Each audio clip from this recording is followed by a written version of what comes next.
चलो नमस्ते, मेरा नाम राजगौर हितेशी है। मैं यहाँ गाइड हूँ। पंडित श्यामजी कृष्ण वर्मा जी हमारे देश के महान स्वतंत्र सेनानी लॉयर थे। उनका जन्म 4 अक्टूबर 1857 को मांडवी में हुआ था। मृत्यु से पहले वे जिनीवा सरकार के पास एग्रीमेंट करके गए थे। जब भारत देश आजाद हो तब उनके और उनकी पत्नी के अस्थि कलश आजाद भारत में लाए जाए। इसके लिए वे 100 साल का पेमेंट करके गए थे अस्थि रखने का।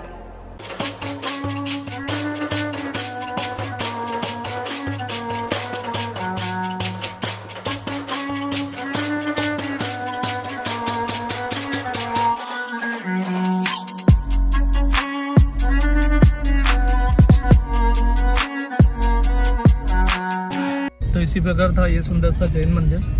और अभी हम लोग जा रहे हैं नेक्स्ट डेस्टिनेशन। क्या है? अपना है श्यामजी कृष्ण वर्मा। तो क्या है वहाँ पे देखने जैसा? वहाँ पे म्यूजियम है। वहाँ पे म्यूजियम में अपना जो इंडिया आज़ाद हुआ ना, उसका पूरी श्यामजी कृष्ण वर्मा ने हिस्ट्री है इनकी पूरी। ओके। तो उन्होंने भी मतलब उनका एग्जैक्टली मतलब क्या है, उनके कपड़े वगैरह सब रहेंगे वैसे ही कुछ है या कैसा है? पूरा नक्शा वगैरह है उनका, म्यूजियम वगैरह सब है उधर। हिस्टोरिकल सब चीज़ें वहाँ पे दिखेंगी अपने को। हाँ। तो ऐसा भूत कैसा आवाज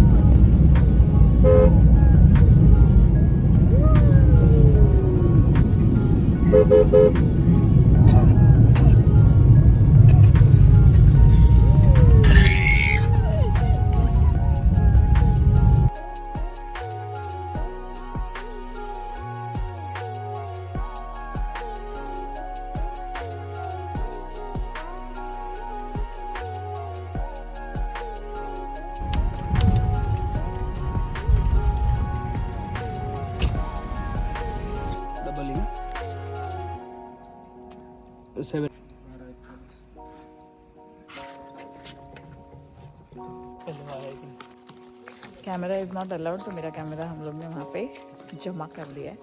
और टिकट के चार्जेस है 20 रुपीज़ ईच। 20 रुपीज़।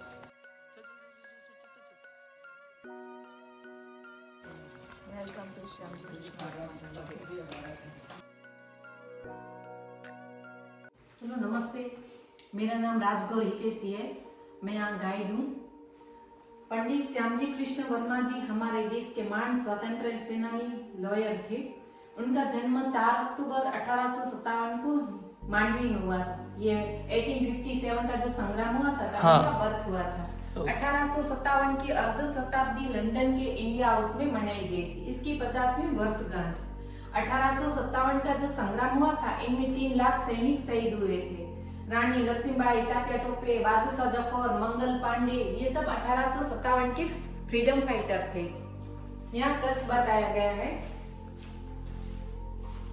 जब भूकंप आया था तब का। हाँ, ये मांडवी का मेन गेट है।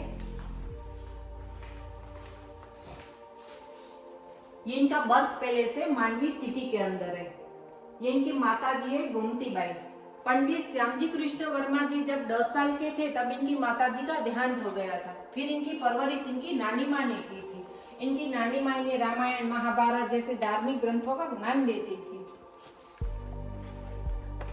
भुज अल्फ्रेड हाई स्कूल में मथुरादास लवजी नामक एक सद्गुरु पधारे थे। इनके संस्कृत के ज्ञान से प्रभावित होकर इन्हें पूछा कि पढ़ाई पूरी करके क्या बनोगे, तो श्यामजी ने कहा बैरिस्टर बनना चाहता हूँ और संस्कृत में पंडित। इस पर खुश होकर इन्होंने कहा मुंबई आ जाना, सब इंतजाम हो जाएगा।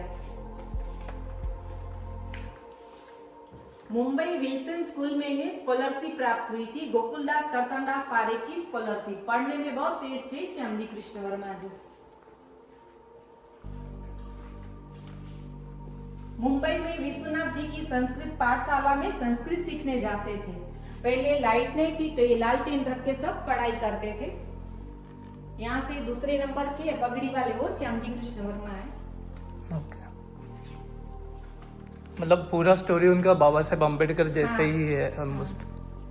एल्फिस्टन हाई स्कूल में इनकी मुलाकात रामदास से हुई थी। रामदास इनके परम मित्र बन गए थे। बाद में इनके साले बने थे।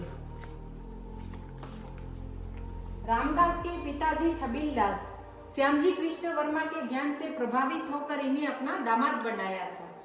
छबीलदास, रामदास और सामने श्यामजी कृष्ण वर्मा, पीछे है छबीलदास की बेटी भानुमती।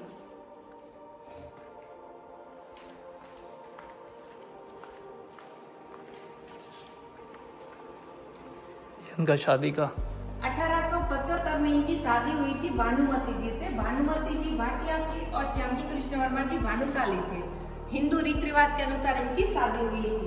भानुमती 13 साल की थी और श्यामजी कृष्ण वर्मा जी 18 साल के थे।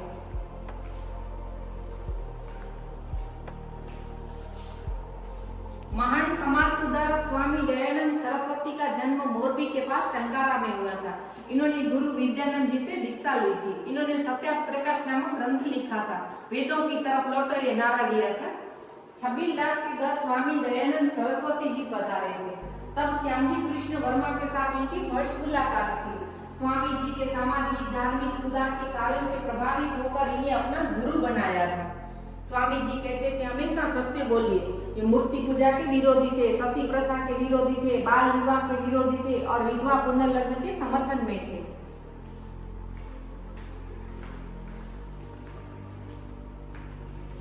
वैदिक धर्म के प्रचार के लिए श्यामजी कृष्ण वर्मा जी ने भारत भ्रमण किया था। काशी और नासिक के विद्वान इनके प्रवचन से बहुत प्रभावित हुए थे। इनकी जो स्पीच देने की शैली थी वो बहुत सरल थी। देश को आजाद कराने में भी साधु संतों का बड़ा योगदान रहा है पहले से। 10 अप्रैल 1875 में स्वामी दयानंद सरस्वती जी ने आर्य समाज की स्थापना की थी मुंबई में। पंडित श्यामजी कृष्ण वर्मा जी मुंबई आर्य समाज के फर्स्ट प्रेसिडेंट रह चुके थे। 28 नियम और एक समिति बनाई गई थी। ये सब आर्य समाज के मेंबर है। मथुरादास लवजी, रामदास, छबीलदास, लक्ष्मीदास, पंडित श्यामजी कृष्ण वर्मा, स्वामी दयानंद सरस्वती भी इस समिति में थे।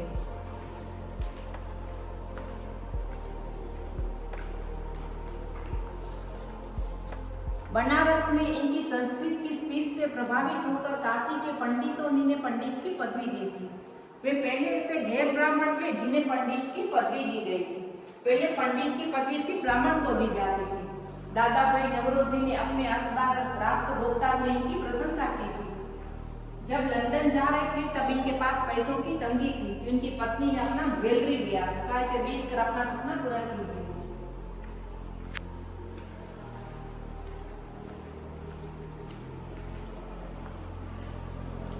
पंडित श्यामजी कृष्ण वर्मा जी मुंबई से SS इंडिया नामक जहाज में बैठकर लंदन गए थे। प्रोफेसर मॉनियल विलियम्स ने इन्हें बुलाया था असिस्टेंट प्रोफेसर के लिए वीकली 1.25 पाउंड पेमेंट पे।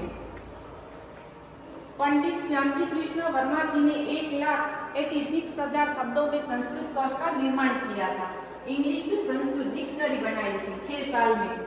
सामने में थे वो प्रोफेसर मॉनियल विलियम्स थे। वो खुद अंग्रेज थे पर उनकी रुचि संस्कृत की तरफ थी। उन्होंने पुणे में श्यामजी कृष्ण वर्मा जी की स्पीच सुनी थी। फिर इन्हें विदेश आने के लिए ऑफर किया था। ये ऑक्सफोर्ड यूनिवर्सिटी है।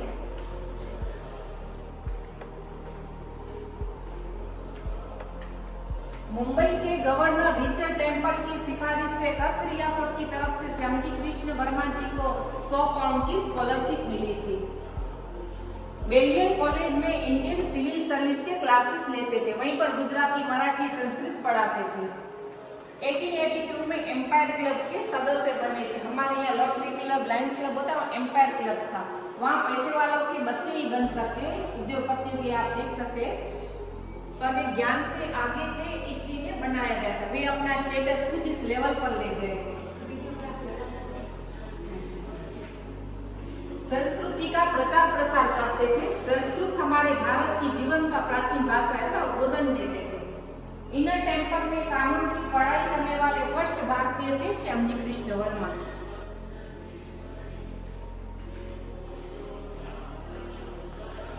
वहां की मुलाकात महान दार्शनिक हर्बर्ट स्पेंसर से हुई थी।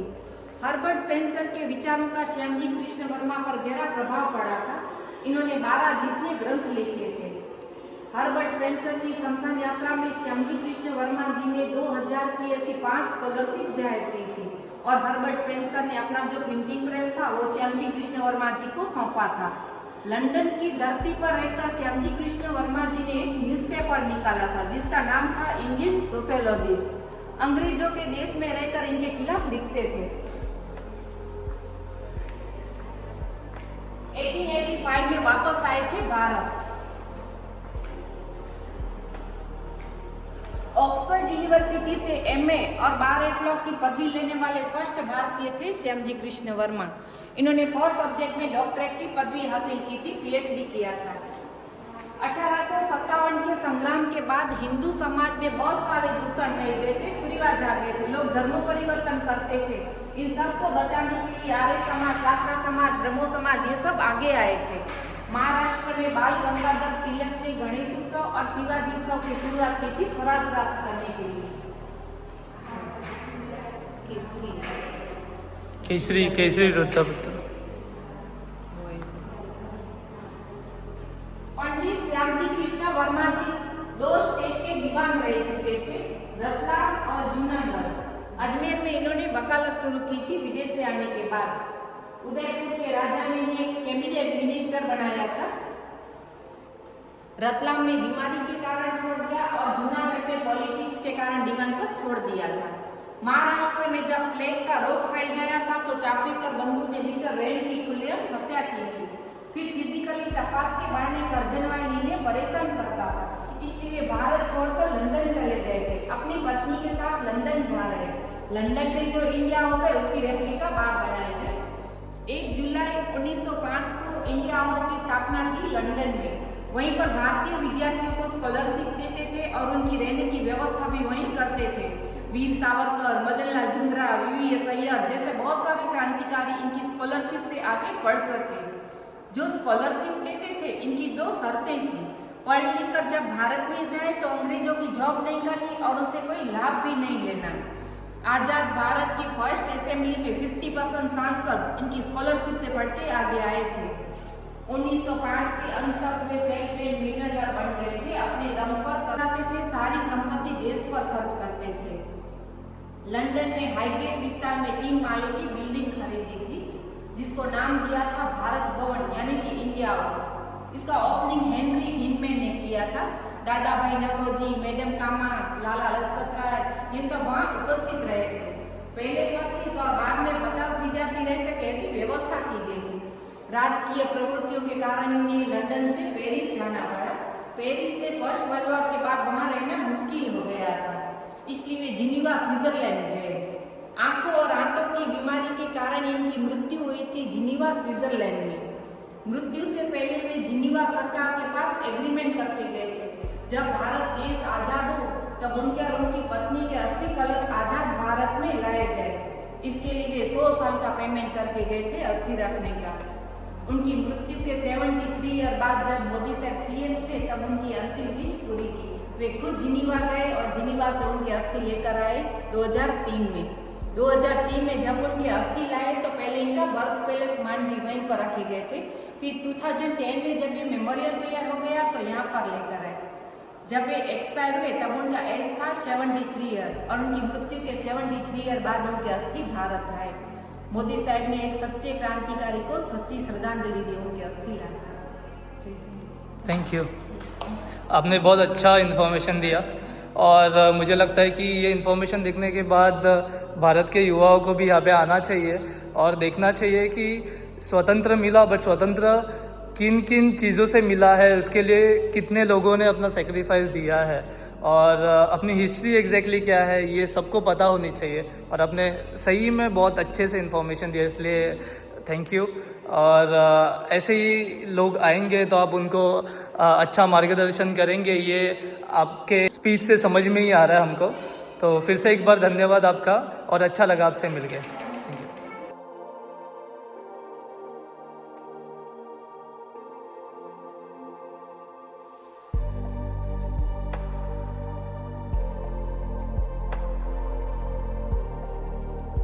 तो यहाँ पे अभी इंडिया हाउस का रेप्लिका बनाया हुआ है। उन्होंने लंदन में बनाया लंदन में जो उन्होंने बनाया था और यहाँ पे बैठ के वो उनके खिलाफ जर्नलिस्ट हॉटेल आहे पुढे तू ये हात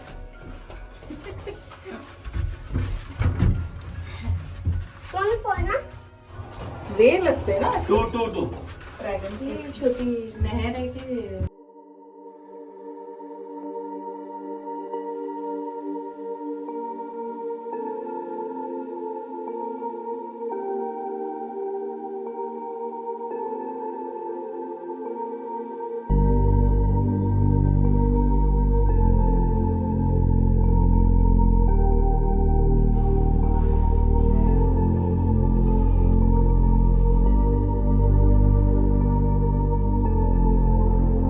ये मोदी जी का रेप्लिका है जिसमें ऐसे दिखाया गया है कि उन्होंने जो अस्थियाँ लाई थी वो टाइम का फोटो में भी आप देख सकते हैं। कभी लाया था 2003 में लाया था। गुजरात में घूमा है।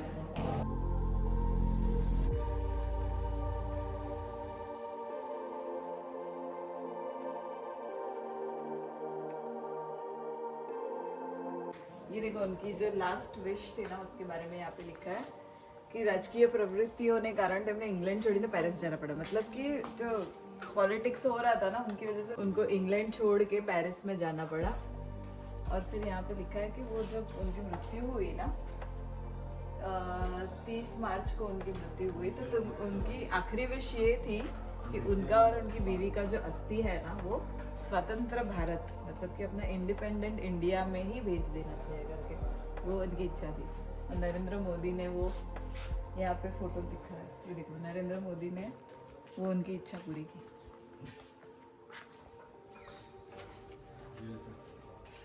वो इंडिया में लाया गया उनका अस्थि और फिर उनको यहाँ पे ये मेमोरियल में रखा है। Thank you. ये हिस्ट्री की जानकारी के लिए everyone should come here. What you से? हाँ मुझे मालूम ही नहीं था ये सब चीजें। मतलब वो औरत ने एक्सप्लेन किया तभी एकदम गुज़बम्प आ गए इसको सुन के। और ऐसा लगा यार कितना कुछ किया है और ऐसा लगता है इतिहास के पन्नों में वो गायब हो गया ऐसा लगा। कितनी सारी चीज़ें की है और ये सब यंगस्टर को यहाँ पे विजिट इसलिए करना चाहिए क्योंकि इतने लोगों ने बलिदान दिया है। जबकि ठीक है वो देश के बाहर गए बट फिर भी उन्होंने देश के बारे में सोचना कभी बंद नहीं किया। इवन जाके लड़ाई कर रहे थे, उधर जाके वो आर्टिकल्स लिख रहे थे और फिर उन्होंने इतना सारा योगदान दिया है आज़ादी के लिए। और सबसे इम्पोर्टेंट बात मतलब खुद की ऐशेष भी उन्होंने मतलब प्रिजर्व करके रखी थी कि जब भारत आज़ाद होगा उसके बाद ही भारत में लेके जाए। और 100 ईयर्स का उन्होंने एग्रीमेंट करके रखा था, वो बहुत बड़ी चीज़ है। और इतना सोचना आजकल यंगस्टर हो या कोई भी हो जब देश गंदा करता है वो चाहे पॉलिटिशियन हो कोई या चाहे फिर ऐसे गुटखा वगैरह खा के गंदा करता है तब सबके दिमाग में एक चीज़ बैठनी चाहिए और रहनी चाहिए कि देश को नहीं मिला है इंडिया। हाँ देश को आज़ादी ऐसे ही नहीं मिली है। लोगों ने खून बहाया है, लोगों ने खुद की नींद छोड़ी है, सिर्फ देश के बारे में सोचा है। तो ये बहुत इम्पोर्टेंट चीज़ है और सब यंगस्टर को या फिर सबको मतलब यहाँ पे आना बहुत ज़रूरी है। और अब यंगस्टर के जो माता पिता है उनको भी निवेदन है कि आप यहाँ पे आओ, आपके बच्चों को अपनी हिस्ट्री दिखाओ और देश कैसे आज़ाद हुआ इसके बारे में इंफॉर्मेशन दो। चलो bye bye. Thank you very much for your cooperation. Welcome sir. आपका नाम क्या है? मेरा नाम रूपा जाडेजा। थैंक यू बहुत अच्छा कोऑपरेट किया आपने। हाय। ओह अच्छा